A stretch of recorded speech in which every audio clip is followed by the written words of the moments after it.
పిన్నెల్లి రామకృష్ణారెడ్డి గారు అంటే boss of the Jaganmohan Reddy అంటే బాస్ ఏం చెప్తే అదే చేస్తాడు.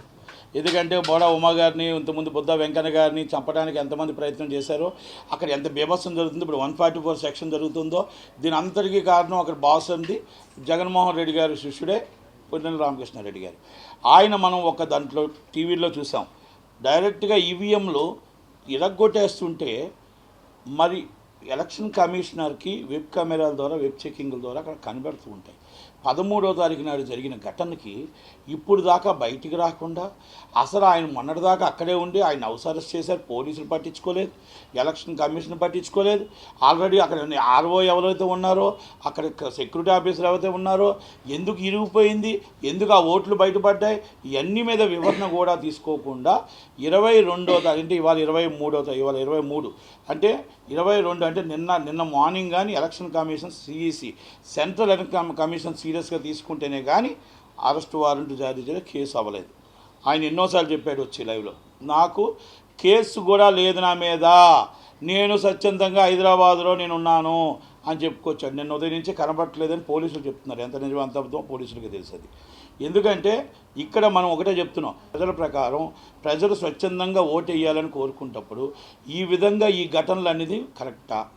మళ్ళా వాళ్ళే ఒక పిటిషన్ వేశారు. సంబరాల రాంబాబు గారును ఆయన చాలా మంచి వ్యక్తి, మోహిత్ రెడ్డి, చెవిరెడ్డి మోహిత్ రెడ్డి గారు వేశారు, చాలా మంచి వ్యక్తి, వెరీ డీసెంట్.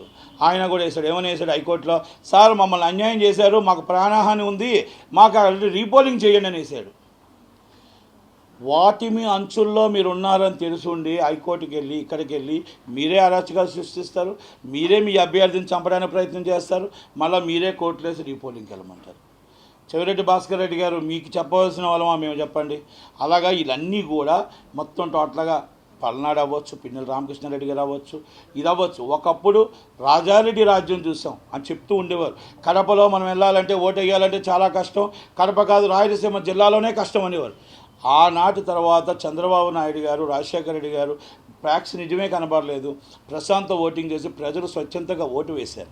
మళ్ళా జగన్మోహన్ రెడ్డి గారు అడుగు పెట్టిన తర్వాత వచ్చింది కోడికత్తి కేసో గులకరాయి కేసో, మన బాబాయ్ వివేకానంద రెడ్డి గారో లేకపోతే ఇంకోటో, ఈరోజు ఈ అరాచకాలు ఈ గొడవలు ఇప్పుడు దాకా చల్లారనివనివి ఇప్పుడు వచ్చాయి. మొన్నటికి మన జమ్ముల మడుగు, మొన్నటికి మొన్న చంద్రగిరి, మొన్నటికి మొన్న ఇప్పుడు పల్నాడు, ఇవన్నీ కూడా ఎక్కడ నరసరావుపేట, ఇవన్నీ ఎక్కడికి వెళ్తున్నాయి, ఎక్కడికి వెళ్ళిపోతుంది అంటే ఓడిపోతున్నామని తెలుసుండి మీరు అరాచకం సృష్టించడానికి లండన్ వెళ్ళిపోయి అక్కడి నుంచి కెమెరాలతో చూస్తున్నారు.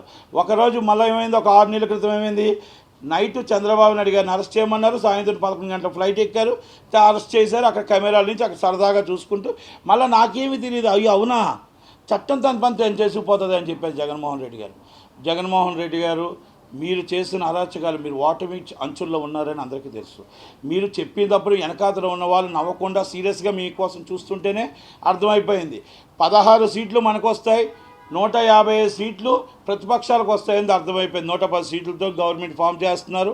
100% మీ అన్ని పెట్టుబడి సర్దిశారు కనుక అందుకే ఈ అరాచకాలు చేస్తున్నారు. రేపు 4వ తారీఖు కూడా ఎలక్షన్ కమిషన్ కానీ పోలీసులు కానీ ఇంటెలిజెన్స్ ఇచ్చిన రిపోర్ట్ ప్రకారం ఇమ్మీడియట్లీ అందరి మీద కూడా ఎలక్షన్ కట్టుదిట్టంగా పోలింగ్ బూతుల దగ్గర ఉండాలి, ప్రతి కార్యకర్త దగ్గర ఉండాలి, ప్రతి కార్యకర్త కూడా నిద్రాహారాలు లేకుండా ఈ 10 రోజులు కాపలా కాయాలి.